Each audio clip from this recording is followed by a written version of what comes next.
जंगल में जग्गू और बलिया एक दूसरे से बातें करते हुए अपने घर की ओर चले जा रहे थे। वो दोनों चचेरे भाई थे। बलिया भाई, गांव में मंदी कुछ ज्यादा ही आ गई है। अब तो ऐसा लग रहा है जैसे हम दोनों को विजयगढ़ जाकर ही कोई व्यापार करना होगा। अरे जग्गू भाई, व्यापार तो तुम ऐसे बोल रहे हो जैसे कि व्यापार मुफ्त में होता हो। अरे व्यापार करने के लिए धन की आवश्यकता होती है। अब तो फिर एक ही रास्ता रह गया है। कौन सा रास्ता जग्गू भाई? बलिया भाई, क्यों ना हम दोनों विजयगढ़ के राजा विजेंद्र सिंह से सहायता मांगने चले। मैंने सुना है राजा विजेंद्र सिंह गरीबों की बहुत मदद करता है। बिल्कुल सही कहा जग्गू भाई। जग्गू ने इतना कहा ही था कि तभी बलिया की नजर जंगल में एक महल पर पड़ी, जो कि अब खंडहर में तब्दील हो चुका था। उस महल को देखकर जग्गू बलिया से बोला, मेरी आज तक समझ में नहीं आया कि आखिर ये महल है किसका। यहाँ से जल्दी जल्दी चलो जग्गू भाई। कहते हैं कि इस मनहूस महल के दर्शन अगर किसी को हो जाते हैं तो उसका सारा दिन बेकार हो जाता है। अचानक जग्गू के चलते हुए कदम रुक गए। क्या हुआ जग्गू भाई? मैंने जल्दी जल्दी चलने को कहा मगर तुम तो रुक गए। देखो बलिया भाई, हम दोनों ठहरे बहुत ही ज्यादा गरीब व्यक्ति और हमारे सामने ये पुराना महल है। हालांकि ये खंडहर हो चुका है, परंतु मुझे विश्वास है कि इसके अंदर कुछ न कुछ तो ऐसा मिल ही जाएगा जिसे बेचकर हम धन कमा सकेंगे। जग्गू की बात सुनकर बलिया के अंदर का लालच जाग उठा। वैसे तो मैं कभी इस महल के अंदर नहीं जाता, लेकिन तुम्हारी बातें सुनकर मेरे अंदर भी लालच पैदा हो गया है। चलो अंदर चलते हैं। जग्गू और बलिया खंडहर बन चुके महल के अंदर की ओर चले गए।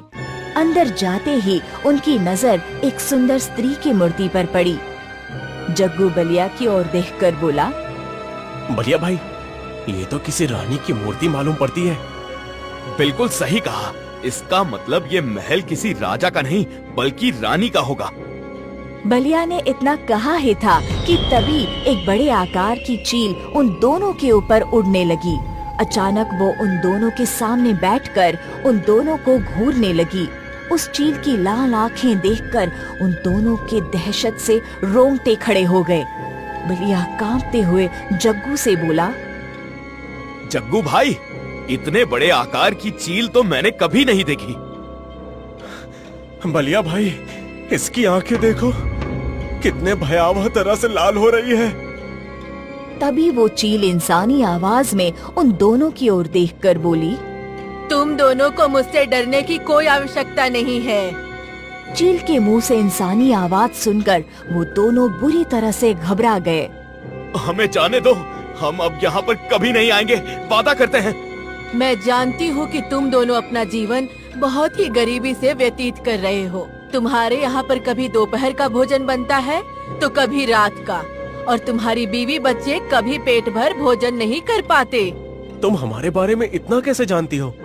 मैं बहुत कुछ जानती हूँ। अगर तुम चाहो तो मैं तुम दोनों को धनवान बना सकती हूँ, लेकिन तुम्हें मेरा एक काम करना होगा। कैसा काम? तुम दोनों को राजा विजेंद्र के सबसे आखिरी पुत्र को इस महल तक लाना होगा। उस चील की आवाज सुनकर वो दोनों बुरी तरह से डर गए। तुम जानती भी हो कि तुम क्या मांग रही हो। हम ये काम कैसे कर सकते हैं? महल में बहुत अधिक पहरा होगा। बलिया भाई सही कह रहे हैं, हमें यहाँ से जाने दो। सोच लो, अगर तुम दोनों मेरा ये काम कर दोगे तो मैं तुम्हें इसी जंगल में एक सोने के तालाब का पता बताऊंगी। उस सोने के तालाब में से जितना भी सोना तुम निकालना चाहो निकाल कर अपने घर ले जा सकते हो। उसके बाद तुम हमेशा धनवान की तरह रहोगे। तुम्हारे पास इतना सारा धन होगा, तुम्हारे पास इतना सारा धन होगा कि गरीबी क्या होती है तुम्हारे आने वाली पीढ़ियां भी भूल जाएगी। चील की बात सुनकर बलिया और जग्गू के मन में लालच जाग उठा। जग्गू गहरी सोच में डूबता हुआ उस चील की ओर देखकर बोला, ठीक है, हमें 2 दिन का समय दो। मैं तुम्हें 2 दिन का समय नहीं बल्कि 1 हफ्ते भर का समय देती हूँ। अगले हफ्ते तुम राजकुमार को यहाँ पर ले आना। अब तुम दोनों जा सकते हो। बलिया और जग्गू उस खंडर नुमा महल से बाहर निकल आए और सीधे अपने घर पर आ गए।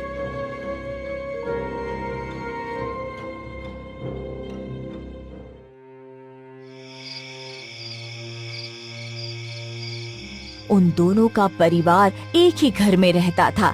जग्गू बलिया की ओर देखकर बोला, बलिया भाई, मुझे तो नींद आ रही है, हम सुबह इस बारे में चर्चा करेंगे। इतना बोलकर बलिया अपने कमरे में सोने चला गया, मगर बलिया के दिमाग में अब भी वो घटना चल रही थी। बलिया का घबराया हुआ चेहरा देखकर उसकी पत्नी आरती उससे बोली, क्या बात है जी, आपके चेहरे पर चिंता की लकीरें क्यों झलक रही हैं? और आप इतने घबराए हुए क्यों हैं? बलिया अपनी पत्नी को सारी घटना बताते हुए बोला, तुम ही बताओ आरती, हमें क्या करना चाहिए? उस महल की तरफ दोबारा मुड़कर नहीं देखना चाहिए। कहीं तुम वास्तव में राजा विजेंद्र के सबसे छोटे पुत्र राजकुमार अशोक का अपहरण करने की तो नहीं सोच रहे? सच बताऊं आरती, तो मैं कुछ ऐसा ही सोच रहा हूँ। आखिर हम कब तक गरीबी में अपना जीवन व्यतीत करते रहेंगे? कब तक हमें भूखे पेट सोते रहना होगा? तो क्या इसके लिए तुम राजकुमार का अपहरण करोगे? पता नहीं वो रहस्यमय चील राजकुमार के साथ क्या करेगी। मुझे तो बहुत डर लग रहा है। डरने से पहले एक बार अपनी 15 वर्षीय पुत्री कमला को भी देख लो। कुछ समय बाद हमें उसके हाथ भी पीले करने हैं, और उसके हाथ पीले करने के लिए हम धन कहाँ से लाएंगे? अरे हमारे पास तो भोजन तक के लिए धन नहीं है। बलिया की बात सुनकर उसकी पत्नी चुप हो गई। सच तो ये था कि बलिया की पत्नी के अंदर भी लालच जाग उठा था।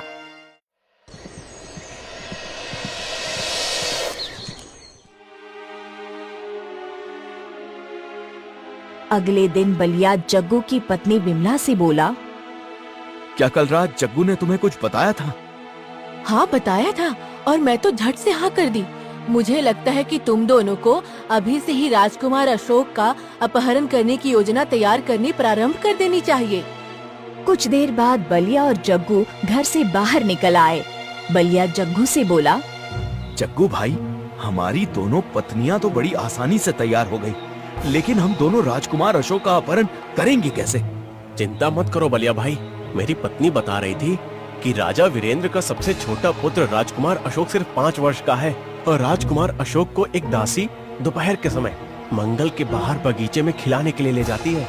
हमें सिर्फ चुपके से नजर बचाकर 5 वर्षीय राजकुमार को उठा लेना है। बलिया और जग्गू बातें करते करते विजयगढ़ सीमा में प्रवेश कर गए और बड़ी चालाकी से महल के बगीचे में घुस गए। तभी उन दोनों ने देखा कि एक दासी राजकुमार को घास में बिठाकर दूसरी दासी से बातें कर रही थी। उन दोनों ने बड़ी ही चालाकी से राजकुमार अशोक को उठा लिया और राजकुमार को लेकर सीधे उस जंगल की ओर आ गए, जहां वहां पर खंडहर नुमा महल बना हुआ था। वो दोनों राजकुमार अशोक को लेकर जैसे ही उस महल के अंदर घुसे, तभी वो चील उड़ते हुए उन दोनों के सामने बैठ गई। मुझे विश्वास था कि तुम दोनों ये काम कर सकते हो। हमने तुम्हारा काम कर दिया, अब तुम हमारा काम करो। हाँ, हमें उस सोने के तालाब का पता बताओ। जग्गू ने इतना कहा ही था कि तभी उस चील ने अपने मुंह से एक हीरा निकाल दिया। वो हीरा बुरी तरह से जगमगा रहा था। चील उन दोनों की ओर देखकर बोली, इस हीरे को उठा लो। रात के समय ये हीरा अपनी जगमगाती हुई किरणों से तुम दोनों को उस जादुई सोने के तालाब की दिशा बताएगा। अब तुम जा सकते हो। बलिया और जग्गू हीरे को लेकर खुश होते हुए महल से बाहर निकल गए। अंधेरा छा चुका था। वो दोनों कुछ ही दूर चले थे, तभी उस हीरे ने चमकना शुरू कर दिया। वो दोनों हीरो की चमकती हुई किरणों की दिशा की ओर चलने लगे। कुछ घंटे बाद उन्होंने अपने आप को एक सुंदर सोने के तालाब के समीप पाया। उस सोने के तालाब में सोने के बर्तन से लेकर सोने के सिक्के तक तैर रहे थे। सोने के तालाब को देखकर बलिया चीखते हुए जग्गू से बोला, अरे वाह जग्गू भैया, हम तो धनवान हो गए। सही कह रहे हो बलिया भैया, इतना सोना तो मैंने कभी सपने में भी नहीं देखा। अब देर मत करो, जितनी जल्दी जितना सोना उठा सकते हो उठा लो। बलिया और जग्गू ढेर सारा सोना उठाकर सीधा अपने घर की ओर ले गए।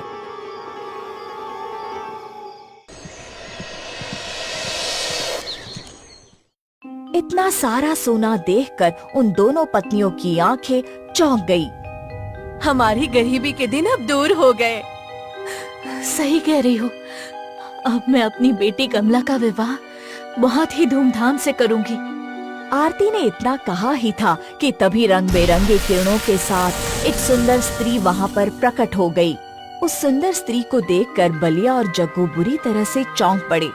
बलिया कांपता हुआ जग्गू की ओर देखकर बोला, ये तो वही सुंदर स्त्री है जिसकी मूर्ति हमने उस पुराने महल में देखी थी। सही कह रहे हो बलिया भैया। तभी वो सुंदर स्त्री अजीब से अंदाज में हंसती हुई बोली, तुम दोनों मूर्ख हो। सोने के लालच में तुमने अपने राजा से ही गद्दारी कर दी और उसके पुत्र को मेरे पास ले आए। मुझे पुनर्जीवित होने के लिए और अपना इंसानी शरीर पाने के लिए 2 लालची औरतों, ढेर सारा सोना और राजा के सबसे छोटे पुत्र की आवश्यकता थी, जो कि तुम दोनों ने बड़ी आसानी से पूरी कर दी। इतना बोलकर वो सुंदर स्त्री विमला और आरती की ओर घूर कर देखने लगी। अचानक ही वो तीनों वहाँ से गायब हो गई और वहाँ का ढेर सारा सोना भी गायब हो गया। ये देखकर बलिया और जग्गू बुरी तरह से घबरा गए। जग्गू भैया, ये सब क्या हो गया? बलिया भाई, लगता है हमारे साथ बहुत बड़ा धोखा हुआ है। जग्गू ने इतना कहा ही था कि तभी उसके पीछे एक भारी आवाज टकराई। तुम दोनों की वजह से राज्य और राज्य के वासी कितनी बड़ी मुसीबत में फंस चुके हैं, तुम्हें इसका अंदाजा भी है? बलिया और जग्गू ने जैसे ही पीछे पलटकर देखा तो उनके सामने एक साधु राजा वीरेंद्र के साथ खड़ा हुआ क्रोधित भरी नजरों से देख रहा था। राजा वीरेंद्र गुस्से से उन दोनों की ओर देखकर बोला, मन तो करता है तुम दोनों का गला इसी समय काट दूं, लेकिन क्या करूं, मुझे साधु महाराज ने रोक रखा है। ऐसी गलती भूल कर भी मत करना राजन, नहीं तो तुम अपनी सौतेली माँ को कभी नहीं हरा पाओगे। राजा वीरेंद्र गुस्से से साधु की ओर देखकर बोला, लेकिन साधु महाराज, इन दोनों व्यक्तियों ने मेरे सबसे छोटे पुत्र अशोक का अपहरण किया है और आप कहते हैं कि मैं इन्हें ऐसे ही छोड़ दूं? मत भूलो राजन कि इन दोनों को राजकुमार अशोक को उठाते हुए किसी ने नहीं देखा था। अगर मैं तुम्हें अपनी दिव्य दृष्टि से नहीं बताता कि राजकुमार अशोक का अपहरण किसने किया है तो तुम कभी नहीं जान पाते। इसलिए मेरी बात ध्यान से सुनो। ऐसा कोई भी कदम मत उठाना जिसकी वजह से हम सबको नुकसान उठाना पड़े। राजकुमार अशोक अभी सुरक्षित हैं, लेकिन वो ज्यादा देर तक सुरक्षित नहीं रह पाएंगे। तुम्हारी सौतेली माँ रुक्मणी ने इस संसार में फिर से वापसी की है, जो कि संसार के लिए बहुत ही घातक है। तभी बलिया डरते हुए साधु की ओर देखकर बोला, साधु महाराज, आखिर ये सब क्या रहस्य है? वो सुंदर स्त्री कौन थी जो मेरी और जग्गू की पत्नी को लेकर अचानक गायब हो गई? तुम दोनों की मूर्खता की वजह से ही उसकी खोई हुई शक्तियाँ वापस मिल रही हैं। उसे अपना मकसद पूरा करने के लिए राजा का सबसे छोटा पुत्र, ढेर सारा सोना और 2 लालची स्त्रियों की आवश्यकता थी। अब तुम दोनों मुझे पूरी घटना विस्तार से बताओ। जग्गू कांपते हुए सारी घटना साधु को बताने लगा। सारी घटना सुनने के बाद साधु उन दोनों की ओर देखकर बोला, जानते हो वो चील कौन थी? नहीं साधु महाराज, आखिर वो कौन थी, बताइए। वो चील कोई और नहीं बल्कि राजा वीरेंद्र की सौतेली माँ रुक्मणी थी, जिसे मैंने वर्षों पहले अपनी शक्ति से चील में परिवर्तित कर दिया था। क्योंकि राजा वीरेंद्र की सौतेली माँ रुक्मणी अपने सारे परिवार को मारकर सारे राज्य को हथियाना चाहती थी। अपने मकसद में कामयाब होने के लिए उसने काली शक्तियों का सहारा लेना शुरू किया। उस समय राजा वीरेंद्र के पिता का महल वही था, जो अब खंडहर में परिवर्तित हो चुका है। तभी राजा वीरेंद्र साधु से बोले, लेकिन साधु महाराज, अब क्या होगा? कहते हैं कि दुश्मन चाहे कितना भी चालाक क्यों ना हो, मगर वो एक न एक गलती जरूर करता है। और तुम्हारी सौतेली माँ रुक्मणी ने भी एक गलती कर दी। कौन सी गलती साधु महाराज? चील के रूप में रुक्मणी ने वो हीरा इन दोनों को थमा दिया। इतना बोलकर साधु उन दोनों की ओर देखकर बोले, वो हीरा कहाँ है? बलिया ने तुरंत अपनी जेब से हीरा निकालकर साधु को पकड़ा दिया। साधु उन सब की ओर देखकर बोला, चलो मेरे साथ, आज चंद्र ग्रहण की रात है। इससे पहले कि वो अपने मकसद में कामयाब हो जाए, हमें उस महल के अंदर पहुंचना होगा। कुछ ही देर में वो सब महल के अंदर खड़े हुए थे। तभी राजा वीरेंद्र की नजर 5 वर्षीय राजकुमार अशोक पर पड़ी, जो कि जमीन पर बेहोश पड़ा हुआ था और एक चील राजकुमार को घूर रही थी। राजकुमार के अगल बगल में ढेर सारा सोना भी पड़ा हुआ था और उसी सोने के ढेर पर बलिया और जग्गू की पत्नियां बेहोश पड़ी हुई थी। राजा वीरेंद्र अपने पुत्र की ओर जैसे ही आगे बढ़ा, तभी साधु चीखते हुए बोले, आगे मत बढ़ना राजन, वो कोई साधारण चील नहीं है। तभी वो चील अपनी लाल आंखों से साधु की ओर देखते हुए बोली, तो तू यहाँ तक आ गया साधु, लेकिन अब तेरी कोई भी चाल कामयाब नहीं होने वाली। कुछ ही देर में चंद्र ग्रहण हो जाएगा। चंद्र ग्रहण होते ही मैं अपनी चोंच से इन सब की आंखें निकाल कर खा जाऊंगी। उसके बाद जादुई तालाब की इन सोने की किरणों से दोबारा अपनी इंसानी शरीर में आ जाऊंगी। फिर तू मेरा कुछ नहीं बिगाड़ सकता। साधु चीखते हुए चील की ओर देखकर बोला, चंद्र ग्रहण होने में अभी कुछ समय बाकी है रुक्मणी, तेरी एक कमजोरी मेरे पास है। इतना बोलकर साधु ने वो हीरा निकाल लिया। साधु के हाथ में हीरा देखकर रुक्मिणी बुरी तरह से क्रोधित होते हुए बोली, गलती हो गई, बहुत बड़ी गलती हो गई। बुरा इंसान कितना भी चालाक क्यों ना हो, लेकिन कोई ना कोई गलती जरूर करता है। मैं जानता हूँ इस हीरे में तेरी जादुई शक्तियाँ हैं और इसी हीरे में तेरी जान बसती है। वर्षों पहले जब मैंने तुझे चील के रूप में परिवर्तित किया था, तब मैंने इस हीरे को बहुत तलाशा था, लेकिन मुझे नहीं मिला। लेकिन आज मुझे इन 2 मूर्खों से पता चला कि ये हीरा तूने अपने पेट के अंदर रखा हुआ था। मैं जानता हूँ कि आज चंद्र ग्रहण के बाद ये हीरा किसी भी काम का नहीं होगा, लेकिन इस समय ये हीरा तेरी जान जरूर ले सकता है। तभी वो चील क्रोधित अवस्था में तेजी से उड़ती हुई साधु के पास पहुंची ही थी कि अचानक साधु ने पूरी शक्ति से उस हीरे को जमीन पर पटक दिया। हीरे के चकनाचूर होते ही अचानक उस चील के पर खच्चे उड़ गए और वो सोना वहाँ से गायब हो गया। आरती और विमला को होश आ गया। वो दोनों हक्का बक्का नजरों से इधर उधर देखने लगी।